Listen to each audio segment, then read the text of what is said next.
시청자 여러분 안녕하십니까, 닭피소리즈입니다.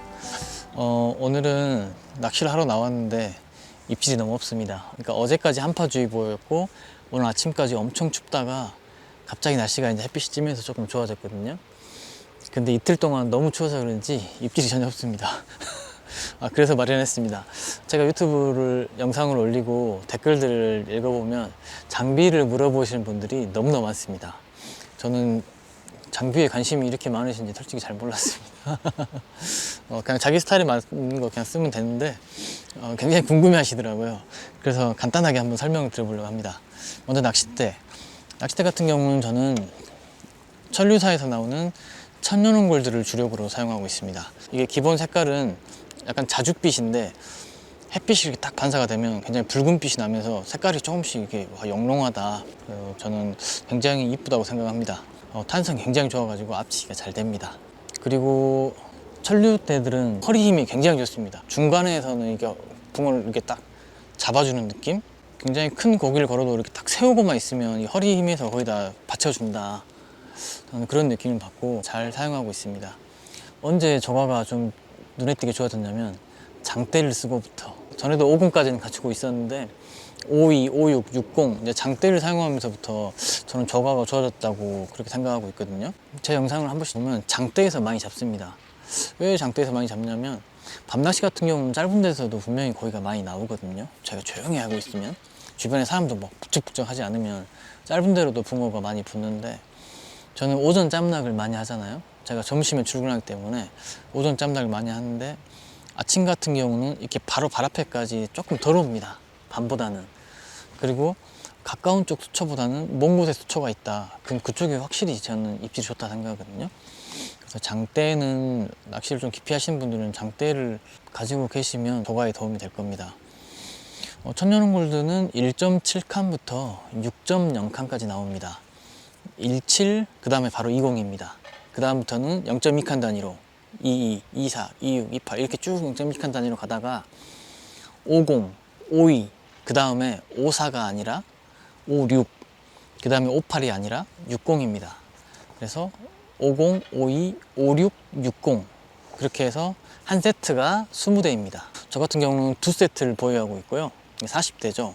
거기다가 가장 잘 쓰는 대 같은 경우는 추가로 몇 대 더 있습니다. 저는 장대가 한 대씩 더 있습니다. 50, 52, 56, 60 그러니까 두 세트 더하기 장대, 저는 이렇게 보유하고 있고요. 40 몇 대를 한 번에 다 들고 다니는 건 아닙니다. 차에다 이렇게 놔두고 내가 낚시할 포인트를 이렇게 한번 딱 먼저 봅니다. 오늘은 짧은데 몇 대, 긴데 몇 대 있으면 되겠다. 그걸 눈으로 보고 차에서 짬낚 가방에 옮겨 담습니다. 오늘 필요한 만큼. 그리고 그것만 이렇게 들고 포인트를 이동하거든요. 근데 이렇게 낚시 포인트 대부분이 짧은 데도 필요하고 긴 데도 필요하고 이런 게 대부분이지만, 어쩌다 한 번씩 긴 데 위주로만 다 사용하게 되고 또 짧은 데만 다 펴야 되는 그런 포인트들이 있습니다. 그런 것 때문에 낚싯대는 많이 있으면 도움이 되고요. 낚시해보니까 그렇더라고요. 긴 데 짧은 데 다 필요하더라고요. 지금 올라온 거 아니야 제가? 그리고 받침틀하고 이 발판의 이름은 FOP 미라클 스파이더 발판입니다. 이거는 원래 따로따로 상품입니다. 그런데 제가 항상 가지고 다니는 거는 시간을 줄이기 위해서, 그리고 이동이 편하기 위해서. 보통 짐이 많으신 분들, 좌대 큰 거 갖고 다니신 분들은 포인트가 멀다 그럼 안 들어가시더라고요. 짐방이 한 50m 되면 못 한다고. 저는 포인트만 예쁘면 막 200m 돼도 저는 충분히 그냥 쉽게 가거든요. 그리고 또 치고 빠지기, 내가 이렇게 하다가 오늘 분위기가 좀 아닌 것 같다, 그럼 빨리 이동할 수가 있어야 되는데 장비가 너무 화려하고 큰 장비를 쓰시는 분들은 그걸 못 하시더라고요. 저는 간편한 걸 좋아합니다. 간단한 거. 이거 같은 경우는 그냥 들고 가서 앞다리 이렇게 딱 펴고 탁 놓으면 바로 낚시 시작이거든요. 그래서 시간이 엄청 삽다리보다 빠릅니다 진짜. 이거 만드신 분이 석축 같은 경우는 이렇게 막 다 깎여 있고 구멍이 있고 깎여 있고 막 이렇게 바닥이 엄청 울퉁불퉁하잖아요. 그래서 네 발 다 움직이게 하기 위해서 이걸 개발하셨다 하더라고요. 그래서 그런지 앞발 길이 조절되고 앞발이 각도가 조절됩니다. 이걸 돌리면 이게 발 각도가 이렇게 조금씩 이렇게 움직이거든요. 거기다가 뒷발도 이거 빼가지고 여기 아무데나 다 놓을 수 있습니다. 어느 위치 가든 발판이 안 흔들리게 이렇게 딱 고정이 되고요. 저한테 너무 딱 맞는 장비입니다. 받침틀 같은 경우는 같은 회사 건데 지금 등급이 있더라고요. 일반형이 있고 그 위에 노블레스 뭐 중간급이 있고 고급형이 있고, 저는 지금 중간급을 사용하고 있습니다. 이 받침틀은 아래에서 여기서 지금 이걸 조정하고요. 좌우로. 그 다음에 이거 뒤에 동그라미 돌리면 이게 각도가 올라갑니다. 그리고 여기. 그리고 이거는 꼭 이 받침틀 문제만이 아닌데 다른 분들도 이걸 알으셔야 됩니다. 내가 장대를 딱 거치하는데 그냥 이렇게 딱 내려놓으면 끝이 아닙니다. 장대 같은 경우는 엄청 크고 무겁기 때문에 이렇게만 놔두면 습기가 있거나 이슬이 내렸을 때 이게 뻥 이렇게 빠진 경우가 있습니다. 어떻게 해야 되느냐, 이거를 딱 놓고 앞으로 살짝 밀어줘야 됩니다. 이렇게. 그렇게 하면 아무리 무거운 것도 빠지지 않습니다. 이렇게 사용하시면 되고요. 선반이 이렇게 빠집니다. 선반이 빠지면 뭐가 좋냐, 원래는 보통 사람들이 이렇게 돌려가지고 끼우고 다시 돌려가지고 고정하잖아요. 그 시간도 아깝습니다. 그냥 접어 뺐다가 넣으면 끝입니다. 그리고 내가 큰 붕어를 잡았어요. 여기다 놔두고 사진을 찍은 게 바다바닥 튀어가지고 물에 딱 들어가는 경우가 분명히 겪어보셨을 겁니다. 저도 있습니다. 당연히 내가 큰 붕어를 잡았다 그러면 선반을 딱 빼가지고 입질 저기 입질 이렇게 선반을 빼서 고기를 들고 뒤에 가서 사진 뭐 영상 찍고 다시 여기다 딱 꽂아 놓으면 됩니다. 간편하고 빠릅니다. 그리고 이 받침틀 같은 경우는 이 크랭크가 접어지거든요. 그래서 이걸 딱 접어서 이동해서 받침틀을 딱 놓고 이것만 딱 들어버리면 스피드, 이동성 정말 최고입니다. 저는 이제 진짜 큰 장비, 뭐 엄청 화려한 뭐 크고 좋은 발판 좌대 준다 해도 저는 사용 못 할 것 같아요. 너무 편하고 적응돼 가지고 이제 다른 장비는 못 쓸 것 같습니다. 그리고 한 번씩 작은 발판을 쓰면 낚싯대를 많이 거치했을 때 뒤가 들리지 않느냐고 그렇게 질문하시는 분도 있는데요. 이 발판이 뒤가 절대 들리지 않습니다. 그 이유는 앞발이 조정되기 때문에 그렇습니다.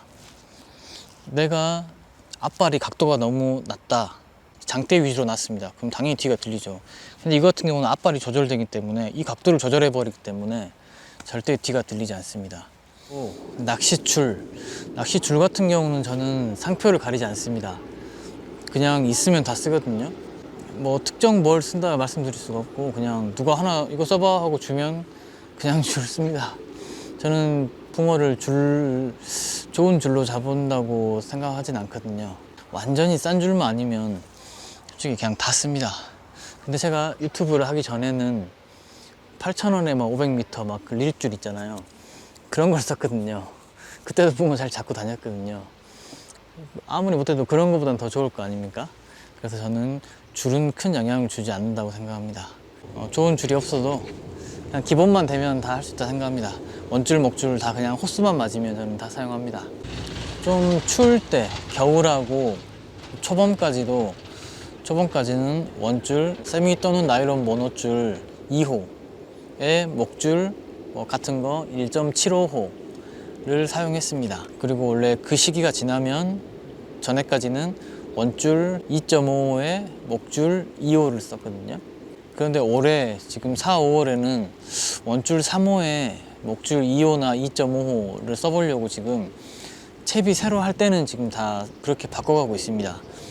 그 4월, 5월이 좀 대물 만나기 가장 좋은 시기잖아요. 그래서 저도 한번 이렇게 써보려고 지금 바꿔가고 있습니다. 그리고 이제 4, 5월이 지나면 다시 원래대로 원줄 2호 또는 2.5호 그렇게 다시 옮겨갈 생각입니다.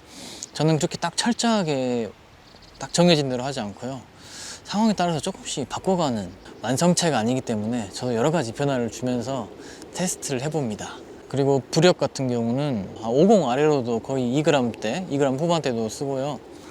이제 50이 넘어갔을 때 이제 3g이 저도 조금 넘어가고 60, 육공칸 같은 경우는 제가 한 3.5g 정도 사용하고요. 4g짜리 찌가 생겼다 그러면 그거 안 쓰는 게 아니라 상황에 따라서 그냥 씁니다. 저는 그렇게 딱 정해놓고 철저하게 하는 사람이 아니기 때문에 그렇게 사용하고 있습니다. 뜰채는 여러분도 사용해 보시면 알겠지만 길어야 될 때가 있고 짧아야 될 때가 있습니다. 내가 바로 앞에가 물인데 긴 뜰채를 다 펴가지고 이렇게 뜰채질 하기는 굉장히 불편하거든요. 지금 제가 사용하고 있는 뜰채는 이 뜰채가 접어지면서 여기 딱 고정이 됩니다. 여기다 딱 끼울 수 있습니다. 이렇게 조절이 되는 뜰채거든요. 이걸 딱 끼워버리면 안 흘러내립니다. 이게 길이 조절 뜰채거든요. 필요할 때는 또 이렇게 빼가지고 길게 쓰고. 길이 조절 뜰채, 이 뜰채 같은 경우는 설화수 골드 뜰채 5단 3.7m 뜰채. 아예 긴 뜰채는 저는 차에 하나 더 갖고 다니다가 필요할 때만 뺍니다. 그리고 촬영 장비 간단하게 한번 보여드릴게요. 이거 같은 경우는 가슴에 차는 DJI 포켓2입니다. 이게 지금 짐벌이 달려 있어 가지고 흔들림을 최대한 막아주거든요. 배터리가 다 됐다. 이거 같은 경우는 얼마 전에 영입한 소니 알파 7C 풀프레임이고요. 화질이 굉장히 뛰어납니다. 렌즈 교환식인데요, 28mm에서부터 60mm까지 되는 렌즈고요. 렌즈가 하나 더 있습니다. 밤낚시에 쓰는 18mm f2.8 밤낚시 촬영할 때 주로 쓰는 렌즈가 하나 더 있습니다. 위에 있는 거는 무선 마이크 로데 와이어리스 고 소니 AX700. 이 포켓2 같은 경우는 50만원대였고요 이거 산지 오래돼서 기억이 안 나는데 한 40만원대인가 50만원대인가 그랬고요. 지금 이 AX700 같은 경우는 제가 살 때 200이었는데 지금은 더 올라가지고 200 초중반대 하고 있습니다. 이거 같은 경우는 지금 카메라하고 여기 번들 렌즈 해가지고 220만원에다가 아까 보여드린 그 렌즈가 한 30 몇만원 정도 합니다. 그리고 이 무선 마이크 같은 경우는 30만원. 생각보다 촬영 장비들 가격이 장난 아닙니다. 많이 비싸요. 그리고 또 하나, 컴퓨터를 얼마 전에 이제 오래 쓰던 컴퓨터가 이제 망가져가지고 새 컴퓨터를 샀는데요. 제가 4K를 찍고 편집하려면 컴퓨터가 굉장히 좋아야 됩니다. 그래서 지금 얼마 전에 조립한 컴퓨터가 한 200만 원이 약간 넘어갔습니다. 그러니까 올해 초에 카메라하고 렌즈 하나, 컴퓨터 바꾸는데 거의 한 500 정도 쓴 것 같습니다. 항상 똑같이 머물 수는 없잖아요. 그렇게 되면 도태됩니다. 저도 이 좋아하는 일을 계속 오래 하고 있기 때문에 장비에 꾸준히 투자합니다. 보통 사람들이 쓰는 카메라를 뭐 5년 쓴다 치잖아요. 낚시하는 사람들은 밤낚시, 밤이슬 맞고 막 그렇기 때문에 보통 장비의 절반밖에 못 씁니다. 이 장비가 잘 쓰는 사람들이, 집에서만 그냥 취미로 쓰는 사람들이 10년 쓴다 그러면 낚시하는 사람들은 5년밖에 못 씁니다. 정말 그렇습니다. 전에 쓰던 DSLR도 밤 이슬을 꾸준히 맞아버리니까 금방 고장이 나더라고요. 어쩔 수가 없이. 그래서 이거는 정말 돈이 많이 들어간다, 촬영이. 물론 제가 더 잘하고 싶어서 투자를 한 것도 있지만 이렇게 생각보다 돈이 뭐 벌어지거나 하진 않습니다. 그리고 제가 밤에 잠을 굉장히 조금밖에 못 자고 낚시 가고 일하고 편집하고 하거든요. 제가 좋아서 하는 거지만 제 몸 상하면서 이렇게 시간 투자해서 하고 있는 거니까요. 좋게 봐주셨으면 좋겠습니다.